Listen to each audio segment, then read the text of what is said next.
Halo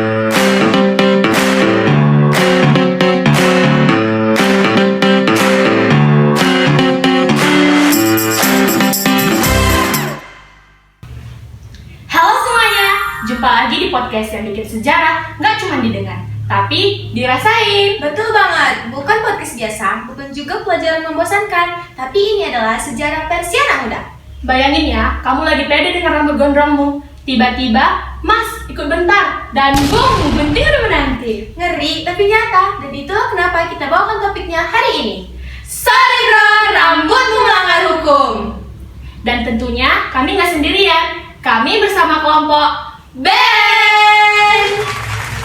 Di podcast kali ini, kita bakal bahas sejarah lewat kacamata populer budaya, mulai dari musik, rambut, sampai identitas anak muda.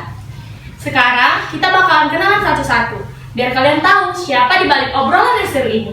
Aku bakal yang jadi banyak nanya, walaupun pertanyaan receh, tapi penting. Aku yang jaga alur, biar obrolan tetap nyambung dan nggak kemana-mana. Aku yang paling semangat kalau ada fakta unik, siap bikin kalian bilang, Oh, kalau aku bakal bongkar sisi sejarah yang jarang ada di buku pelajaran.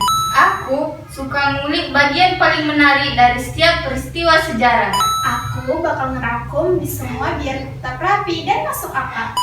Jadi, siap nggak siap, kita akan masuk ke dunia rambut versus negara. Let's go! Nah, serius deh, masa cuma gara-gara rambut orang bisa kena urusan hukum? Jadi gini guys, di zaman Orde Baru pada tahun 1970 sampai 1980-an, pemerintah menekankan ketertiban dan keseragaman. Dan semua harus terlihat rapi dan sesuai standar pemerintah. Makanya rambut gondrong pada laki-laki sering dianggap sebagai simbol kebarbaratan, tidak sopan, tanda pemberontakan, dan tidak menertibkan kerapian nasional. itu tuh yang bikin aku kaget. Cuma gara-gara gaya rambut bisa dianggap lawan negara. Iya, makanya sering ada razia rambut, dicukur paksa, ditangkap polisi, dan menandatangani surat pernyataan. Oke, sekarang fun fact dari Putri. Siap. Fun fact-nya, razia rambut gondrong sering terjadi di sekolah, kampus, terminal, dan tempat umum. Kenapa? Karena itu tempat kumpulnya anak muda. Bahkan ada cerita beberapa siswa dicukur di depan teman-temannya. Selain itu, razia ini sering makin ketat kalau ada kunjungan pejabat atau acara besar negara, biar kotanya kelihatan tertib dan bermoral. Jadi bukan cuma aturan ya, tapi juga soal pencitraan. Betul banget. Maisa, bagianmu. Kalau kita lihat di balik layar, kebijakan ini sebenarnya bukan sekedar soal rambut.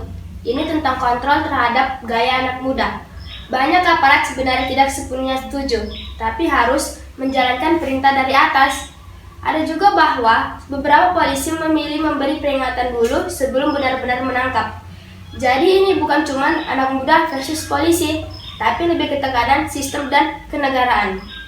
Berarti masalahnya lebih besar dari sekedar rambut ya?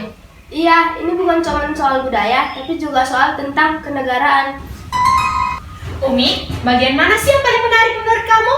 Menurut aku, yang paling menarik itu justru karena dilarang. Rambut gondrong malah menjadi simbol identitas dan keberanian. Banyak musisi rock, anak band, dan seniman tetap mempertahankan rambut panjang mereka sebagai bentuk ekspresi diri. Mereka menjadikan rambut gondrong sebagai cara untuk melawan aturan yang dianggap mengekang. Jadi, larangan ini bukannya mematikan budaya, malah melahirkan budaya baru di kalangan anak muda. Jadi malah bikin gerakan budaya ya? Bener banget. Kalau kalian hidup di zaman itu, pilih potong atau tetap gondrong? Aku sih tetap gondrong, tapi buat topi kemana-mana. Aku mungkin potong, tapi tetap kritik kebijakannya.